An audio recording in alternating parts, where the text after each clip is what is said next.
Saludos a todos. Gracias por conectarse en nuestro podcast Fidelis Top Talent. El fin de este podcast es dialogar con profesionales que tienen como misión transformar el talento de sus organizaciones y de Puerto Rico. Hoy me acompaña el doctor Juan Carlos Sosa, decano de diferentes divisiones dentro de la Universidad Ana G. Méndez, y es el decano de mi escuela, de mi doctorado. Así que gracias, Juan Carlos, por regalarme de tu tiempo y siempre decirme que sí. No, pues un gusto, Yolén, estar contigo en este programa, que yo personalmente lo he visto ya y creo que es un gran aporte, no tan solo para el área de recursos humanos, sino para los negocios y la sociedad en general. Así que es un placer estar contigo. Gracias, doctor. Así que siempre cuando comencé en la universidad a hacer el doctorado, recuerdo que mi primera clase fue una de las que tomé contigo, de negocios internacionales, y fuiste de los que, ¿verdad? Pudo, yo no sé si te lo había comentado, pero de los que pudo poner esa visión siempre dentro del negocio, de no solamente buscar en el 100 por 35, sino irnos fuera, ¿verdad? A buscar nuevas opciones, diferentes, ¿verdad? Opciones y acciones para poder hacer dentro de la organización. Y recuerdo muy bien, Sosa, que en esa parte tuya de poder innovar y siempre hacer cosas diferentes, pues tuve el honor de poder tomar una clase con alguien fuera de Puerto Rico, que no estaba aquí. Y obviamente, pues dentro de todo ese marco pude ver lo que es esa constante innovación y buscar hacer diferentes cosas. Y me encantaría que puedas hablarme de cómo entonces comienza tu profesión dentro de, que lo hablamos en un momento de una clase y jamás pensaba, y si siempre esa constante de hacer cambios y buscar la parte de innovación te ha caracterizado. Bueno, muy buena pregunta, qué buena reflexión. Realmente no era algo planificado. Creo que todo comenzó estando en el pregrado, ¿no? El bachillerato. Yo provengo de un barrio de Carolina y entonces la idea original era terminar un bachillerato en marketing. Wow. Y la idea era que quizás con suerte pues trabajar en el propio pueblo de Carolina, ¿no? Esa era la visión. Sin embargo, inmediatamente cuando entré a la universidad me di cuenta de algo que creo que ha sido el común denominador en mi carrera profesional y tiene que ver con identificar y abordar las oportunidades. Okay. Así que eso me llevó por un lado a tener una carrera académica inicialmente muy infructífera, eventualmente entrar al mundo laboral como publicista. Estuve algunos años en Leo Burnett, una agencia de publicidad internacional, pero con su base en Puerto Rico, y trabajé con empresas multinacionales prácticamente de inmediato. Así que empresas como McDonald's, Keebler, Kellogg, Procter & Gamble, Philip Morris, entre otras, pues fueron parte de ese inicio. Y eventualmente me muevo a hacer mi MBA en marketing y después en negocios internacionales. Y ahí salgo del mundo publicitario y entro a la parte de servicios. Estuve en Triple S, una división de marketing, y eventualmente me muevo a hacer el doctorado. Originalmente la idea del doctorado era por un asunto de consultoría. No estaba en mis planes ser un académico per se, pero en la primera clase la di ad honorem, totalmente gratis, a la Universidad de Puerto Rico, recinto de Río Piedras, y me fue tan bien que inmediatamente me ofrecieron un tiempo completo. Y eso, pues, ¿verdad? Junto con hacer el doctorado, empieza una carrera académica bastante fructífera. Igual, aprovechando oportunidades constantemente, y desde muy temprano en mi carrera académica comencé a estar fuera del país, ¿no? Uno presentando pues, investigaciones y eventualmente hasta dictando cursos fuera. Así que básicamente el común denominador eran oportunidades que uno podía abordar. No, la podía identificar y la abordaba. Algo muy similar a los emprendedores, ¿no? Yo creo que ahí tú y yo nos parecemos. Yo creo que la manera en que tú gestionas tu carrera profesional con Fidelis pues tenemos esa cosa en común, ¿no? Podemos identificar dónde están las oportunidades e inmediatamente las abordamos. Gracias. Doctor, así mismo, sí, no sé si recuerdas, pero obviamente yo estudié publicidad. Eso yo siempre he dicho que ha sido la diferencia, ¿verdad?, de poder brindar servicio en esta industria, porque no miro las cosas igual, ¿verdad? Y veo siempre todo es un producto que quiero lanzar y que quiero hacer literalmente como el proceso de lo que es la parte de mercadearlo y venderlo, ¿verdad? Pero siempre cuando te escucho hablando, veo que tuviste una carrera ascendente. ¿Y cuándo entonces despierta en ti esa pasión por seguir aplicando lo que viste fuera de constante innovación y demás dentro entonces del área académica? Pues cuando comencé a ver otros modelos de enseñanza, desde quizás mi primera presentación académica fue en New Orleans, así que tuve la oportunidad de estar en Louisiana State, de Xavier y otras universidades de ese estado, hasta ver modelos europeos. Por ejemplo, parte de mi postdoctorado lo hice en Maastricht, es una escuela, es una universidad muy importante en Países Bajos y pude ver la manera en que las personas de Países Bajos y también los escandinavos abordan el elemento de la educación superior. Así que en cierta medida lo utilizaba como benchmark, ¿no? Como las mejores prácticas, ya sea en enseñanza como también en administración, educación superior. Y eso es importante porque en el caso de Puerto Rico, y como cubren con muchas islas alrededor del mundo, pues el insularismo puede ser un arma de doble filo, ¿no? Se nos hace un poco difícil ver lo que ocurre fuera y entendemos que el entorno inmediato a nosotros así funciona el mundo. Y cuando uno empieza a ver pues, modelos estadounidenses o latinoamericanos, europeos, asiáticos, o incluso australianos, o por decir, o africanos, como el caso de África del Sur, pues ves que existen otras maneras de abordar la educación superior y eso lo tomé por un lado para asuntos de investigación, es decir, para mi propia carrera, pero eventualmente en la parte de gestión. Originalmente entro por dirigir un programa doctoral, después entro como decano de la Escuela de Negocio y Empresarismo de lo que era la Universidad del Turabo y ahora como decano de División de Negocio, Turismo y Emprendimiento de la Universidad Ana G. Méndez. Doctor, ¿y cómo ve el manejo del talento? Ya que estás del otro lado, ¿verdad? Del que prepara ese talento que va a trabajar, a aportar a las diferentes organizaciones. ¿Cómo lo ve ahora luego de lo que nos ha sucedido mundialmente con la pandemia?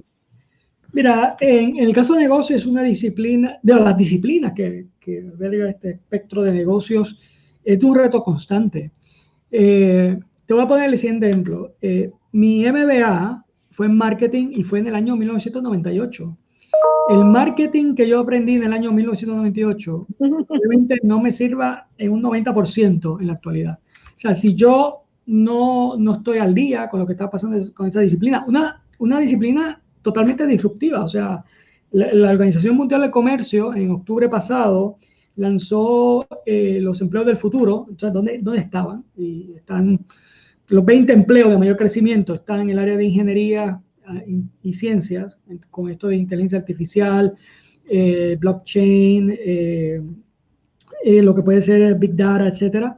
Y entre ellas está, que corresponde a negocio, porque estas que te mencioné tienen que ver con ciencias y ingeniería, pero corresponde a negocio, está la parte de marketing, que se ha revitalizado, pero es un marketing totalmente diferente. Y está gestión de proyectos como una disciplina / destrezas, porque ya la gestión de proyectos no es una disciplina tan solo, sino que prácticamente son una serie de destrezas que ya uno tiene que tener consigo, y el área de recursos humanos, porque la gestión de talento principalmente con todos estos cambios, pues requiere no tan solo tener talento con el conocimiento, sino con la capacidad de seguir aprendiendo. Por la misma razón, o sea, si el marketing en recursos humanos de los finales de los 90 es totalmente diferente a hoy, a lo que era en esa década, implica una preparación de manera constante. Y creo que ese es el reto, ¿no? El reto a nivel de educación superior es tener profesores que se mantengan al día en su disciplina. Si eres un profesor de marketing, por ejemplo, pues tienes que estar al día con asuntos de digital marketing o mercadeo digital, lo que tiene que ser la parte de analítica de marketing, que antes se veía como una parte de la estadística, pero realmente ahora está en recursos humanos, está en marketing, está en contabilidad, y los elementos de gestión de marca también. Así que requiere un gran esfuerzo para que esa facultad se mantenga evolucionando y en constante aprendizaje, que es igual que cualquier talento que trabaje en empresas, que requiere un constante aprendizaje dado a los cambios del mercado, y más ahora que estamos ya en la industria 4.0, en su etapa ya ascendente, comenzando a incrementar, y se espera, ¿verdad?, grandes cambios en la parte de empleo en términos de competencias, destrezas, conocimiento. Así que ese es el reto que uno tiene, pero eso lo hace también interesante, al menos a nivel de esta profesión. Y cómo constantemente, ¿verdad? Lo puede ir viendo la universidad y usted como decano, donde hayan podido convertir un proyecto impactante en la universidad para poderla llevar al próximo nivel. Que me puedas hablar, doctor. Pues mira, hace quizás unos 5 años,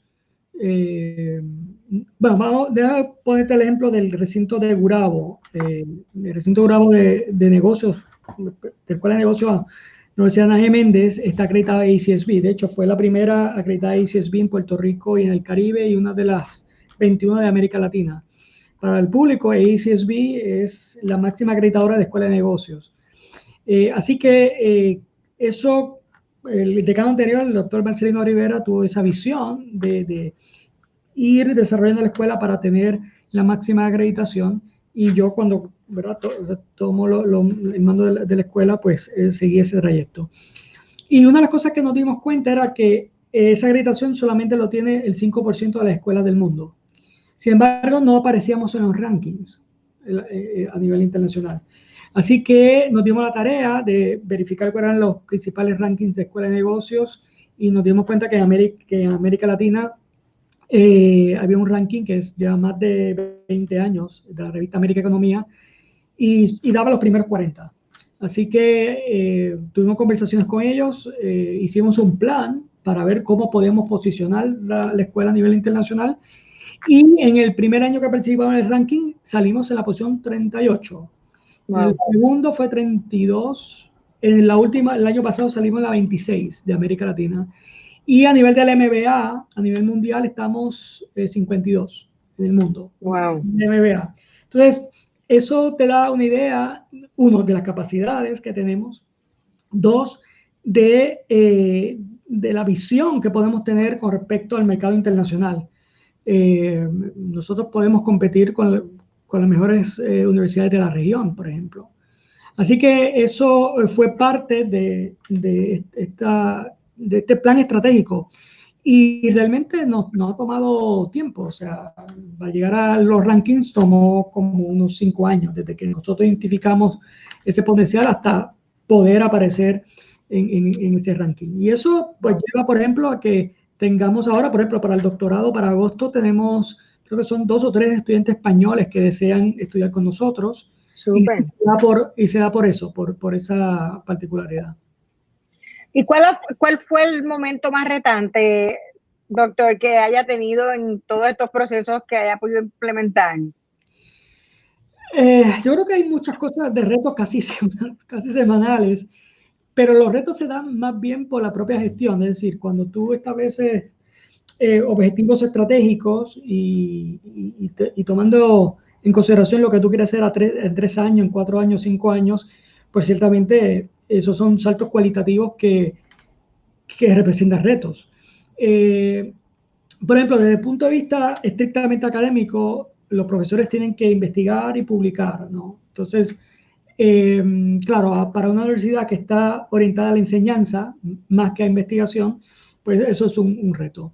Sin embargo, Okay. eso se fue llevando paulatinamente y ¿verdad? Primero con los profesores que investigaban mucho y tenían publicaciones en revistas académicas importantes, hasta crear una cultura. Creo que ese es el mayor reto, ¿no? Cuando tú tienes una cultura organizacional de crear normas y valores, por ser parte de una organización, creo que es un reto. No porque sea difícil hacerlo, sino que requiere compromiso. O sea, no es tan fácil. Inyectar ese ADN que tú deseas dentro de la organización, pues requiere fe de tu parte, del gestor, de que tú estés convencido de que eso se va a lograr.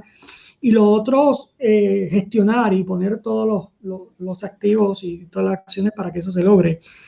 Hay estrategias para ello, ¿no? En mi caso, creo que tiene que ver con un estilo particular de liderazgo y por otro lado, poder identificar estos champions, que no sé cuál es la palabra, sería la palabra en español, ¿no? La palabra sería campeones, pero no sé si es así tan literal. Expertos. Personas clave en la organización que son los que tú necesitas para que ellos a su vez sean los co-líderes o sean los mentores de estas iniciativas que tú quieres llevar a cabo. Así que yo creo que ese es el reto, los retos mayores, porque los otros retos que han sido circunstanciales, es decir, un huracán, un terremoto, una pandemia, creo que ahí tú pruebas cuán fuerte es la cultura organizacional de la empresa y creo que ahí lo probamos. Muy bien, y ahora ¿verdad? Con los estudiantes regresando a clases, ya la universidad entonces está híbrida, está completamente virtual. ¿Cómo están enfrentando, verdad, con esto nuevo que estamos pasando, bueno, nuestra nueva realidad? Sí, bueno, es un modelo remoto, es decir, tratamos de replicar el salón de clase, pero de manera virtual. Sin embargo, hay cosas que son presenciales como los laboratorios. Te voy a poner el siguiente ejemplo. Yo, ¿verdad? Gestiono las 3 escuelas de negocios, las que están en Recinto Gurabo, Cupey y Carolina, pero también gestiono la Escuela Internacional de Turismo, Hospitalidad y Artes Culinarias, que es considerada la mejor de Puerto Rico y del Caribe. Y en el caso de artes culinarias requiere, no hay manera, Caray. estar ahí para poder desarrollar las destrezas y eso lo hemos manejado en vivo, cumpliendo con todos los requisitos que nos requiere el gobierno, pero también implementando las propias normas que estableció la universidad. Así que nos hemos mantenido de esta manera remota. Estamos ahora en un proceso de vacunación. De hecho, la universidad va a suministrar vacunas a través de la Escuela de Salud y la Escuela de Ciencias.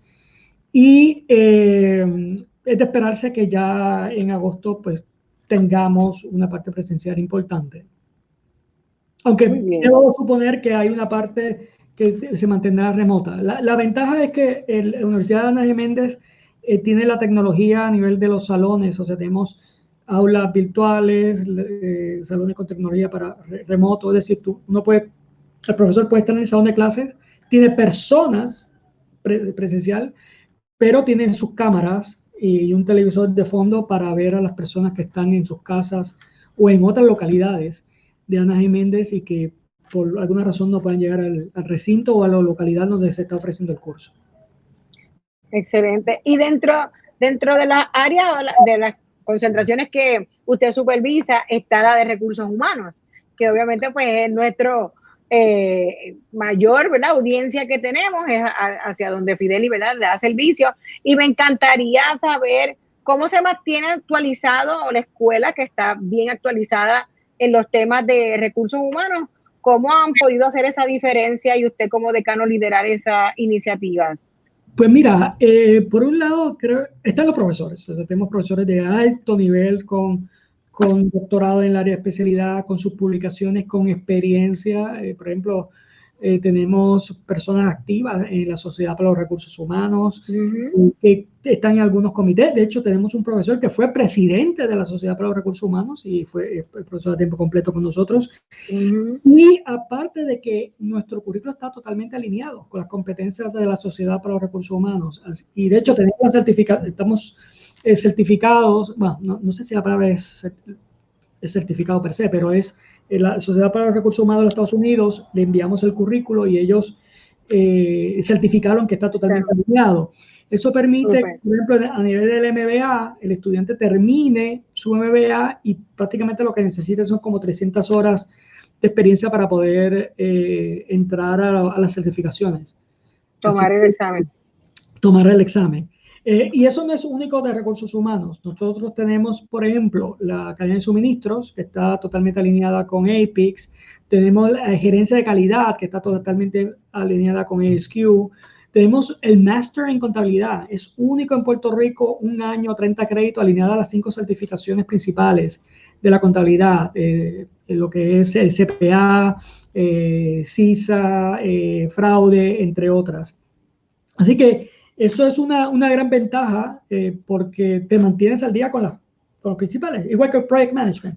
Nosotros estamos totalmente alineados con PMI International y igual, muchos de los estudiantes entran con nosotros, están con el MBA e inmediatamente terminan y van a tomar sus exámenes. El salto cualitativo para ellos es sustancial, es decir, tú en 1 año, 2 años tienes un Master o un MBA, e inmediatamente tienes certificaciones y para una empresa, y te voy a poner el caso de Medical Devices o una empresa de Pharma, por ejemplo, un MBA en gerencia de calidad o un MBA en gerencia de proyecto con las certificaciones que acompañan eso, es muy reconocido en industria y te ayuda a escalar a través de la organización. Así que eso creo que nos da una ventaja en ese sentido, aparte de estar con la acreditación ACSB, que requiere que nosotros estemos constantemente mejorando nuestros programas. Y más aterrizándolo al área de trabajo, porque este tipo de certificaciones, doctor, lo que hace es apoyar un conocimiento específico que impacte la organización inmediatamente. Y obviamente, pues, tantos años reclutando, me sucede cuando veo un candidato que obviamente podrá tener una maestría en X, Y o bachillerato, pero tiene esta certificación, que es la que el negocio necesita inmediatamente, añade muchísimo valor. Así que me encanta, ¿verdad? Como siempre ha podido usted aterrizarlo a que impacte rápidamente, a que alguien con un diploma pueda rápidamente insertarse en el área laboral, que es lo que siempre menciono. Hay que seguir estudiando, que aunque haya muchísimas certificaciones online y demás, siempre hay que continuar estudiando, porque básicamente hay empresas que en su descripción de puestos requiere que tiene que tener X grado y que obviamente pues es importante tenerlo. Así que dándole un cambio a las preguntas, me gustaría, doctor, que me hable de cuál ha sido el último libro que ha leído y que le impactó y que haya podido implementar. Pues mira, el último libro que leí es de la vicepresidente vicepresidente en Google, de hecho de diversidad de Google. Se me ha escapado el nombre, lo tengo en el nombre del libro, pero es un libro fantástico sobre cómo la inclusión es necesaria dentro de la innovación. Es decir, Google por mucho tiempo pues desarrollaba cosas, pues una empresa muy innovadora, pero los ingenieros que desarrollaban cosas lo que hacían era compartir sus hallazgos con otros ingenieros. El problema de eso era que muchas personas quedaban excluidas de los desarrollos y las innovaciones de Google.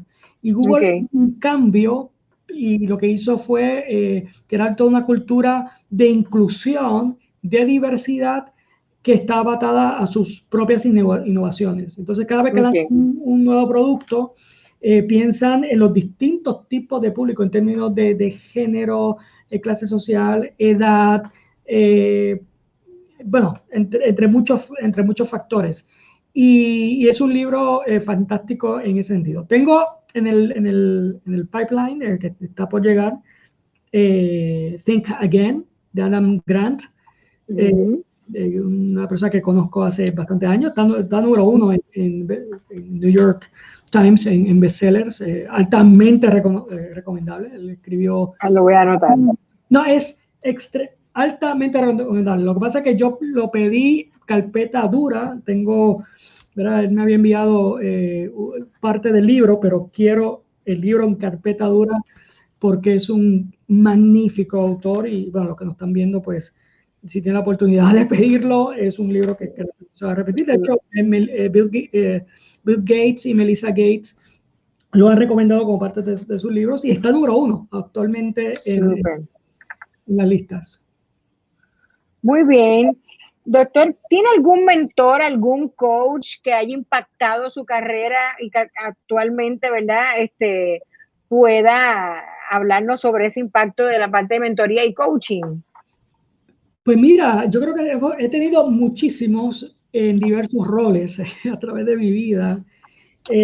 Puedo mencionar algunos que no eran mentores propiamente, bueno, eran profesores o académicos o empresarios, ¿no? Déjame ir desde el mundo publicitario hasta ahora. Bueno, cuando estaba en Marketing Triple S, creo que don Miguel Vázquez Deines, que fue el presidente de Triple S en un momento dado, fue una persona que me marcó bastante, principalmente en la manera que él gestionaba estratégicamente la empresa. Tuve profesores como, por ejemplo, el doctor Víctor Quiñones, que en la Universidad de Puerto Rico, recinto Río Piedras, que me marcó muchísimo, principalmente en asuntos de pensamiento crítico. Eventualmente él tuve mi tesis doctoral. Entonces, la manera en que yo imparto cursos es muy influenciado por él. También en la parte de investigación, Goran Svensson de Oslo School of Management, que es mi coautor. Y ambos compartimos desde el 2014 la parte del equipo editorial de European Business Review, que es un journal de la publicadora Emerald, y yo soy el editor asociado y él es el editor en jefe. Y a nivel cultural, pues Gert Hofstede. Gert Hofstede pues, tuvo que ver mucho con mi tesis doctoral. Eventualmente, pues, él me invitó para estar en Maastricht, en Holanda. Él es el segundo autor más citado en la literatura de negocios internacionales. Falleció el año pasado, 23 años.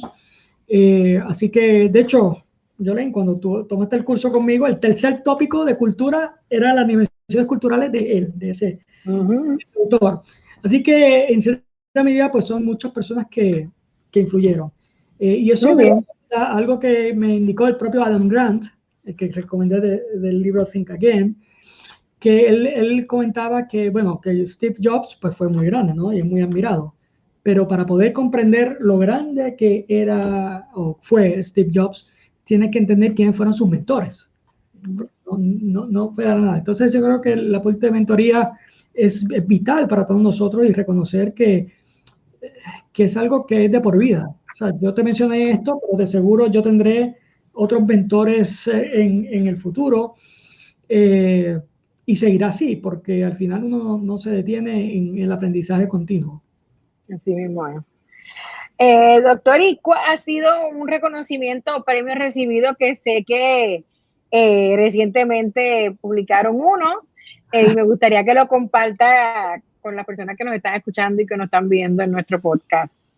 Claro, bueno, sí, uno pues, a través de la carrera profesional académica pues recibe, ¿verdad?, premios de distintos tipos, ¿no? Aquí en Puerto Rico pues hay algunos de organizaciones profesionales, pero el más reciente era algo que yo no esperaba, ni siquiera sabía que existía. Fui nombrado como uno de los 75 profesores de marketing más influyentes del mundo. ¡Wow! Estoy en la posición 60 y son 5 de América Latina, 1 de México, 2 de Chile, 1 de Brasil y yo. Tiene que ver es una combinación de cosas, ¿no? Por un lado, publicaciones, citaciones, network, o sea, creo que es la clave de todo esto, el networking, porque estoy en varias academias muy importantes, Academy of Marketing Science, Academy of International Business Studies, Academy of Management. Siempre dicto un curso fuera del país una vez al año, en Europa, América Latina, y todo eso influyó. Entonces, está este profesor que es el vicepresidente de la American Marketing Association, que hace como que este ranking, y junto con una universidad en Singapur, pues ¿verdad? Lanzaron el ranking, entonces solamente publican los primeros 75. Y estoy en esa posición número 60, así que pues más que honrado de estar en ese listado, principalmente porque hay personas ahí que admiro muchísimo, algunos mentores, de hecho, que aparecen en el ranking. Súper. Y bien, ese es quizás el más reciente.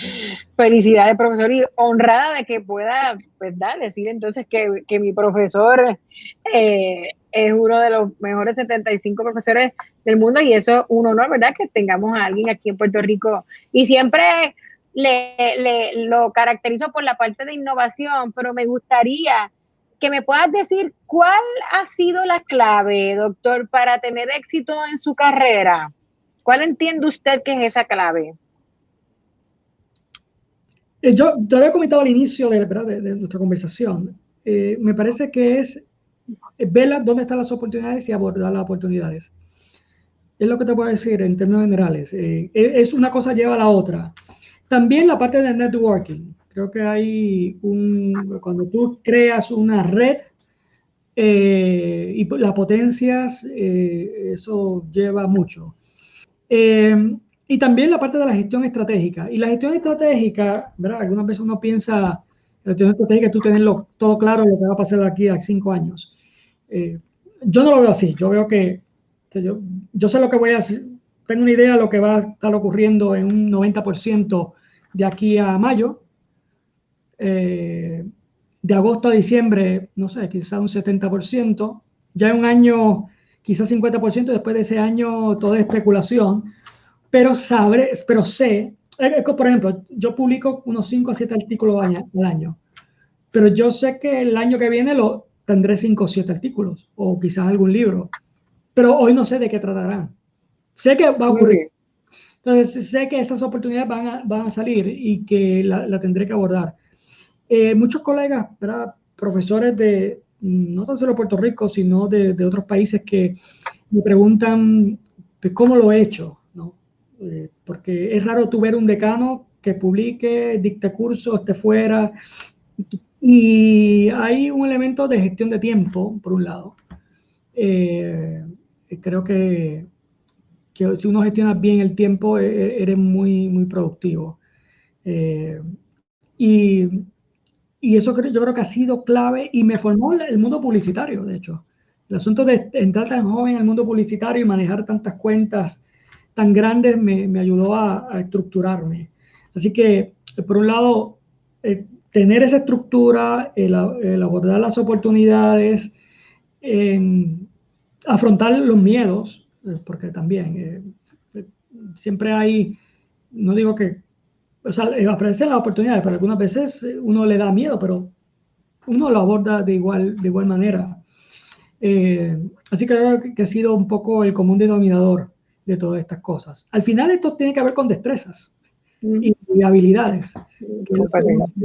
De hecho, en educación superior el reto está en eso. Porque el conocimiento, bueno, en conocimiento te vas a YouTube y ahí encontrarás mucho. Pero una cosa es el conocimiento y otra cosa es todas estas destrezas y competencias que tú necesitas para ser exitoso, y eso es lo más quizás difícil de gestionar, ¿no? Para terminar, doctor, un consejo para estos estudiantes o personas que están comenzando y obviamente se están insertando en el mundo laboral, donde llegan empresas que buscan este talento que queremos manejarlo, y hablo de manejarlo, de reclutarlo y desarrollarlos. Pero me gustaría, quizás no puedas hablar con todos los días, pero sí con todos tus estudiantes allá en la universidad, pero sí de manera abierta me gustaría que nos dé un consejo para poder ser exitoso, ¿verdad? Aparte de todo lo que nos mencionó, pero en este mundo de educativo que estamos viviendo en el día de hoy. Mira, el mundo está lleno de oportunidades ilimitadas. Ilimitadas, o sea, nuevamente, yo, como comencé esta conversación, yo era de un barrio Carolina que mi idea al inicio era, con suerte, termino trabajando en Plaza Carolina. Ese era, de momento, mi meta a los 18 años. Pero eventualmente aprendí muy rápidamente de que las oportunidades te llevan a otras oportunidades y a otras oportunidades y vas escalando ¿verdad? Y ese escalamiento a través de la carrera podría ser ilimitado, ¿no? Hay muchísimas oportunidades. Y creo que eso es lo que uno tiene que entender, ¿no? Por un lado, la parte de estudiar, ya sea de manera formal en la universidad o de manera informal o de manera estructurada con alguna certificación o de estas empresas, por ejemplo, como en tu caso, como Fidelis, yo creo que te va a llevar a abrir otras oportunidades. Y es tener esa capacidad de verlo, ¿no? Y afrontarlo. Ese es el común denominador. Yo recuerdo a este estudiante que se llama Luis, y Luis estudiaba vivía en San Lorenzo, estudiaba en Gurabo y trabajaba en un puesto de gasolina en Caguas. Y ese era su mundo. Y una de las pocas veces que di un curso de bachillerato, porque casi todos los cursos los doy a nivel graduado, yo le indiqué a esos estudiantes que la única diferencia entre ellos y yo era que yo tenía un poco más de experiencia, un poco para acercarme y no viera que si uno es doctor o PhD, pues es algo inalcanzable. Y eso caló en ese estudiante. Él iba a mi oficina con cierta frecuencia hasta que me dice que le gustaría hacer una maestría en finanzas. Wow. Pero esa maestría en finanzas quería ir a una muy buena escuela. Y yo le dije alguna en Puerto Rico, pero quería algo fuera. Eventualmente, el cuento corto es que él estudia en Londres. Yo le hice una recomendación. Y eventualmente, un diciembre, me llegó una carta de recomendación de Harvard Business School para su doctorado. Wow. Entonces, claro, cuando tú te enfrentas a alguien que su mundo era entre Gurabo, San Lorenzo y Caguas, y has llegado y has marcado a esa persona, y esa persona entendió que es ilimitado las oportunidades, él, como yo hice en su momento, lo aprovechó y ahora pues es un doctor, ¿no? Wow. En los Estados Unidos. Entonces, creo que ese es quizás el consejo que le pueda dar a la mayoría de los que nos están viendo o escuchando, porque el potencial está ahí, ¿no? En identificar esas oportunidades y aprovecharlas. Gracias, doctor. Excelente, excelente. Gracias por tu tiempo. Hablas y obviamente me veo reflejada y veo, como siempre conversábamos, ¿verdad? Yo digo que es crear nuestras propias oportunidades, en no esperar a que lleguen, sino uno mismo crearlas. Así que, y eres ejemplo de eso. Agradecida por el tiempo, agradecida siempre por el apoyo de este estudiante eterna que va a tener. Casi. Así que gracias, doctor, por su tiempo, y a todos los que nos están viendo y nos están escuchando. Pueden buscarnos en nuestras redes sociales como Fidelis Talent Solutions, tanto en Facebook, en Instagram, como en LinkedIn, y buscar este podcast en YouTube, Spotify, Apple Podcast y Google Play. Gracias, doctor, por su tiempo. Gracias por tan importante información en este momento que estamos viviendo, donde yo entiendo que es la era del aprendizaje, está al toque de un botón. Así que gracias por su tiempo, y a todos los que nos vieron, déjenos sus comentarios sobre nuestro podcast, quién quisiera que traigamos y entrevistamos como invitado, y sobre su opinión del contenido que estamos trayendo. Así que todos, hasta la próxima. Gracias. Muchas gracias, Yolaine.